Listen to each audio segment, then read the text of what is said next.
Rusiya Silahlı Qüvvələrinin bu gecə Ukrayna paytaxtı Kiyev şəhərə etdiyi çox kombinasiyalı hava hücumu nəticəsində Azərbaycanın Ukraynadakı səfirliyinin inzibati binasına da çox ciddi ziyan dəyib.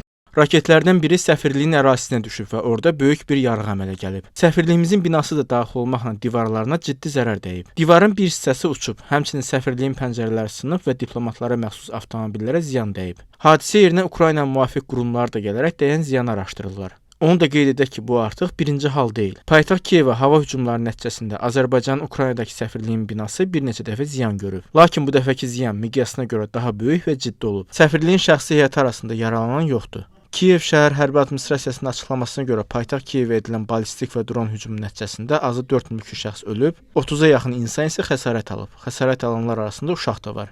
Hava hücumu nəticəsində 20-yə yaxın ballistik və qanadlı raketlərdən istifadə edilib və 400-dən artıq zərbə dronu atılıb.